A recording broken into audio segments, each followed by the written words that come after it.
देखिए, आज आप लोगों के सामने मैं मौलिक अधिकार के बारे में कुछ तथ्य जानेंगे। देखिए, मौलिक अधिकार इसको इंग्लिश में फंडामेंटल राइट्स कहते हैं। इसे संयुक्त राज्य अमेरिका के संविधान से लिया गया है। यानी जो मौलिक अधिकार है वो संयुक्त राज्य अमेरिका के संविधान से लिया गया है। इसका वर्णन संविधान के भाग 3 में, यानी भाग 3 में अनुच्छेद 12 से अनुच्छेद 35 यानी पार्ट 3 में आर्टिकल 12 से आर्टिकल 35 तक क्या है, इसका वर्णन है। यानी मौलिक अधिकार जो है हम लोग का संविधान के भाग 3 में है और अनुच्छेद 12 से अनुच्छेद 35 तक में है। नेक्स्ट, संविधान के भाग 3 को भारत का अधिकार पत्र या मैग्ना कार्टा कहा जाता है। यानी भाग 3 को भारत का अधिकार पत्र या मैग्ना कार्टा कहा जाता है। इसे मूल अधिकारों का जन्मदाता भी कहा जाता है। यानी मौलिक अधिकार को मूल अधिकारों का जन्मदाता भी कहा जाता है। मौलिक अधिकारों में संशोधन हो सकता है एवं राष्ट्रीय आपात के दौरान अनुच्छेद 352 जीवन एवं व्यक्तिगत स्वतंत्रता के अधिकार को छोड़कर अन्य मौलिक अधिकारों को स्थगित किया जा सकता है।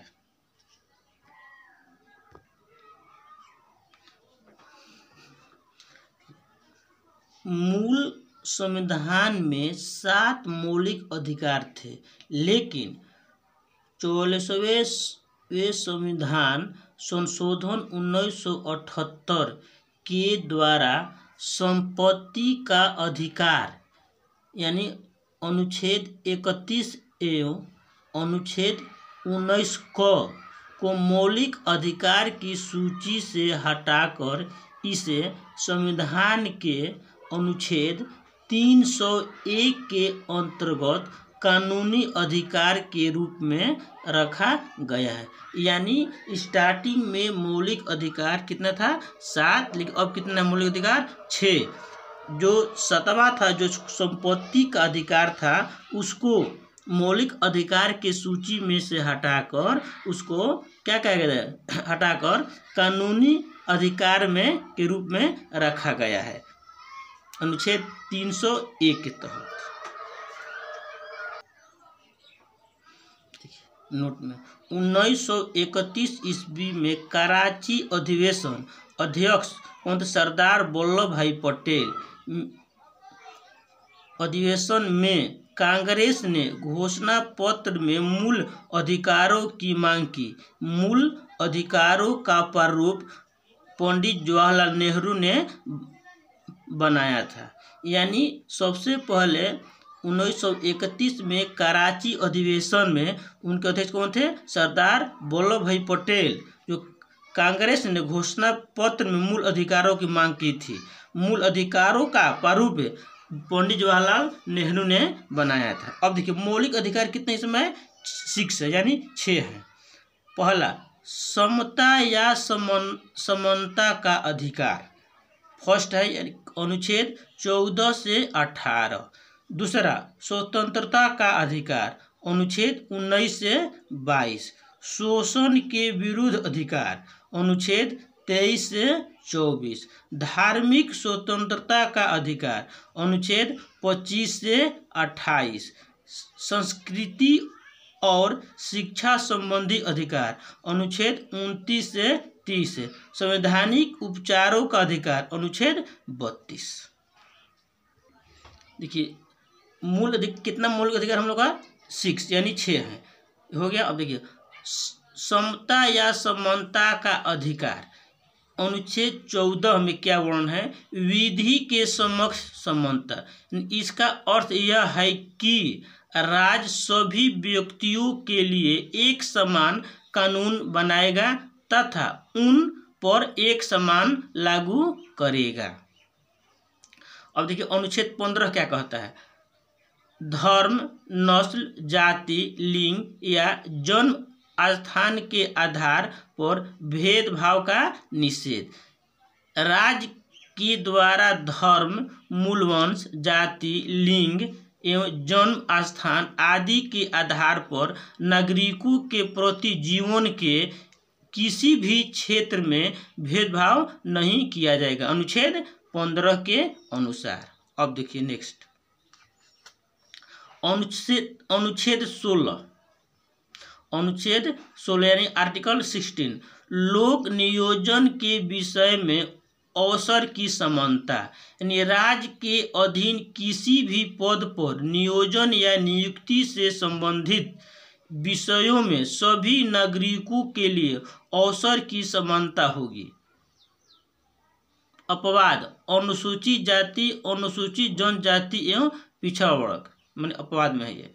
अनुच्छेद 17 यानी इसका अर्थ हुआ अस्पृश्यता का अंत, यानी अस्पृश्यता के अंत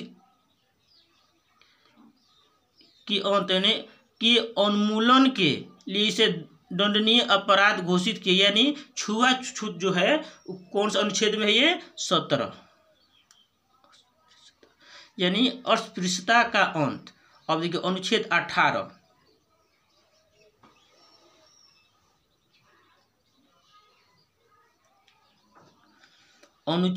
ये अनुच्छेद 17 हुआ जो आपको दिखाई नहीं दे।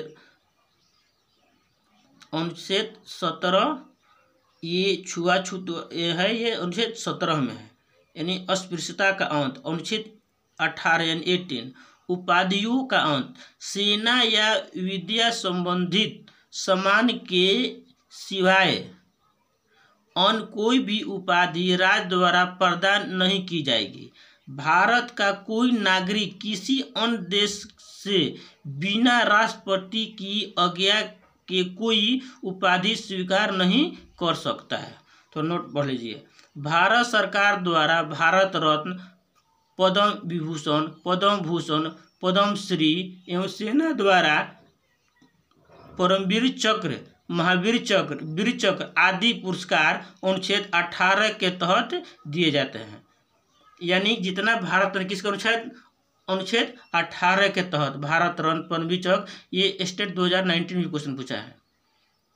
अब दूसरा देखिए, दूसरा हम लोग का स्वतंत्रता का अधिकार, यानी अनुच्छेद 19, मूल संविधान में 7 तरह की स्वतंत्रता का उल्लेख था, अब सिर्फ 6। अनुच्छेद 19F संपत्ति का अधिकार 44वां संविधान संशोधन 1978 द्वारा हटाया गया, यानी संपत्ति के अधिकार को 44वां संविधान संशोधन 1978 के द्वारा क्या किया गया, इसमें से हटाया गया। अब देखिए मूल 6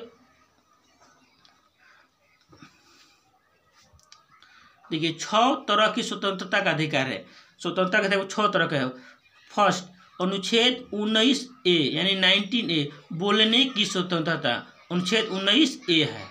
अनुच्छेद 19B शांतिपूर्वक बिना हथियारों के एकत्रित होने और सभा करने की स्वतंत्रता, अनुच्छेद 19B में है। अनुच्छेद 19C संघ बनाने की स्वतंत्रता है।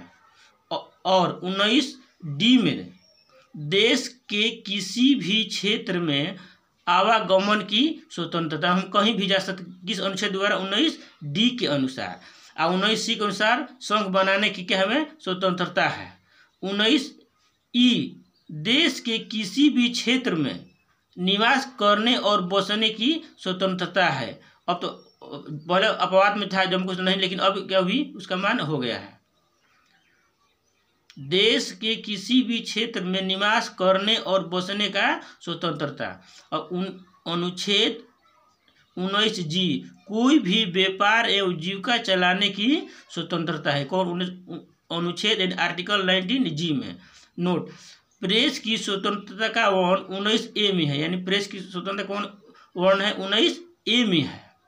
अब देखिए अनुच्छेद 20, अपराधों के लिए दोष सिद्धि के संबंध में संरक्षण। इसके तहत 3 प्रकार की स्वतंत्रता का वर्ण है। किसी भी व्यक्ति को एक अपराध के लिए सिर्फ एक बार सजा मिलेगी। नंबर 2, अपराध करने के समय जो कानून है उसी की तरह सजा मिलेगी, न कि पहले और बाद में बनने वाले कानून के तहत। नंबर 3, किसी भी व्यक्ति को स्वयं के विरुद्ध न्यायालय में गवाही देने के लिए बाध्य नहीं किया जाएगा। अनुच्छेद 21, प्राण एवं दैहिक स्वतंत्रता का संरक्षण। किसी भी व्यक्ति को विधि द्वारा स्थापित प्रक्रिया के अतिरिक्त उसके जीवन और व्यक्तिगत स्वतंत्रता के अधिकार से वंचित नहीं किया जा सकता है। नोट, अनुच्छेद 21 के तहत प्रत्येक सरकार का दायित्व बनता है कि वह अपने नागरिकों को स्वच्छ पर्यावरण उपलब्ध कराए। इसके लिए भारत सरकार ने संसद से राष्ट्रीय हरित न्यायाधिकरण अधिनियम 2010 पारित कराया। अक्टूबर 2010 में राष्ट्रीय हरित न्यायाधिकरण की स्थापना की गई। राष्ट्रीय हरित न्यायाधिकरण की मुख्य पीठ नई दिल्ली में है, जबकि 4 अन्य पीठें भोपाल, पुणे, कोलकाता एवं चेन्नई में है।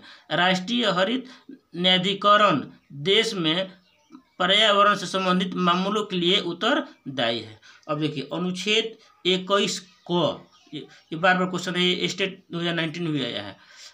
अनुच्छेद 21 को राज्य 6 से 14 वर्ष की आयु के समस्त बच्चों को ऐसे ढंग से जैसा कि राज्य विधि द्वारा अवधारित करे निःशुल्क तथा अनिवार्य शिक्षा उपलब्ध कराए। कब हुआ था ये? 86वां संशोधन 2002 में हुआ था। यानी राज्य सरकार क्या करेगी, 6 से लेकर 14 साल वर्ष की बच्चों को निःशुल्क कराएं। अब देखिए अनुच्छेद 22 कुछ दशाओं में गिरफ्तारी और निरोध में संरक्षण। देखिए तीसरा है शोषण के विरुद्ध अधिकार। अनुच्छेद 23 मानव के दुर्व्यवहार और बलात् श्रम का प्रतिषेध। इसके द्वारा किसी व्यक्ति की खरीद बिक्री, बेगारी तथा इसी प्रकार का अन्य जबरदस्ती लिया हुआ श्रम निषिद्ध ठहराया गया है। इसका उल्लंघन विधि के अनुसार दंडनीय अपराध है। नोट, जरूरत पड़ने पर राष्ट्रीय सेवा करने के लिए बात किया जा सकता है। अब देखिए अनुच्छेद 24 क्या कहता है, बालकों के नियोजन का प्रतिषेध। 14 वर्ष से कम आयु वाले किसी बच्चे को कारखानों, खानों या अन्य किसी जोखिम भरे काम पर नियुक्त नहीं किया जा सकता है, अनुच्छेद 24 के अनुसार। अब देखिए चौथा, धार्मिक स्वतंत्रता का अधिकार। अब देखिए अनुच्छेद 25 अंतःकरण की और धर्म के अबाध रूप से मनाने, आचरण और प्रचार करने की स्वतंत्रता। कोई भी व्यक्ति किसी भी धर्म को मान सकता है और उसका प्रचार प्रसार कर सकता है। अनुच्छेद 26 धार्मिक कार्यों में के प्रबंध की स्वतंत्रता। व्यक्ति को अपने धर्म के लिए संस्थाओं को स्थापना एवं पोषण करने, विधि के समस्त संपत्ति के अर्जन, स्वामित्व एवं प्रशासन का अधिकार है। अनुच्छेद 27 राज्य किसी भी व्यक्ति को ऐसे कर देने के लिए बाध्य नहीं कर सकता है जिसकी आय किसी विशेष धर्म अथवा धार्मिक संप्रदाय की उन्नति या पोषण के व्यय करने के लिए विशेष रूप से निश्चित कर दी गई है। अब देखिए अनुच्छेद 28, राज्य विधि से पूर्णतः पोषित किसी शिक्षा संस्थान में कोई धार्मिक शिक्षा नहीं दी जाएगी। ऐसे शिक्षण संस्थान अपने विद्यार्थियों को किसी धार्मिक अनुष्ठान में भाग लेने या किसी धर्मोपदेश को बलात् सुनने हेतु बाध्य नहीं कर सकते हैं। अब देखिए ये 5वां मौलिक अधिकार है, सांस्कृतिक एवं शिक्षा संबंधी अधिकार।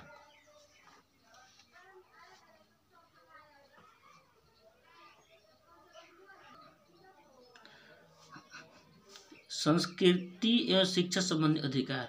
अनुच्छेद 29, अल्पसंख्यक वर्गों के हितों का संरक्षण। कोई भी अल्पसंख्यक वर्ग अपनी भाषा, लिपि और संस्कृति को सुरक्षित रख सकता है और केवल भाषा, जाति, धर्म और संस्कृति के आधार पर उसे किसी भी सरकारी शैक्षणिक संस्था में प्रवेश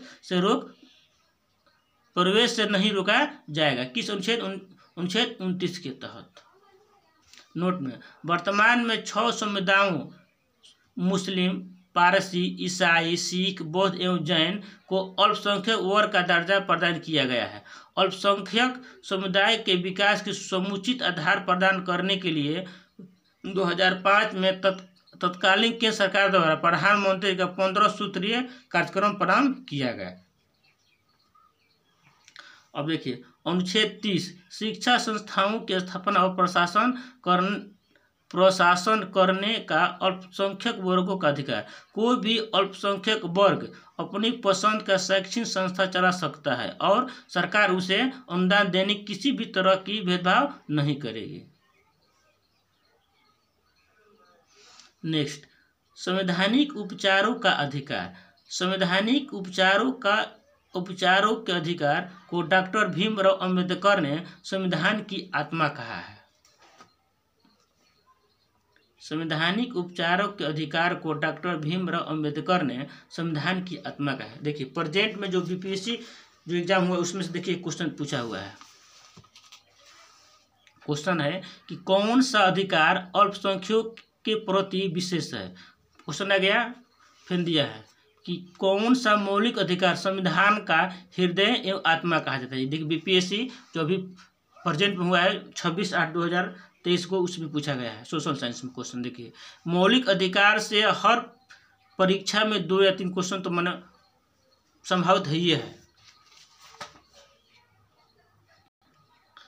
अब देखिए अनुच्छेद 32, इसके अंतर्गत मौलिक अधिकारों को प्रवर्तित कराने के लिए समुचित कार्रवाइयों द्वारा उच्चतम न्यायालय में आवेदन करने का अधिकार प्रदान किया गया है। इस संदर्भ में सर्वोच्च न्यायालय में 5 तरह की रीट निकालने की शक्ति की गई है। फर्स्ट, बंदी, प्रत्यक्षीकरण, परमादेश, प्रतिषेध लेख, उत्प्रेषण और अधिकार पृष्ठ लेख, अधिकार परीक्षा लेख। अगर वीडियो अच्छी लगी हो तो थोड़ा सब्सक्राइब और लाइक कर दीजिएगा।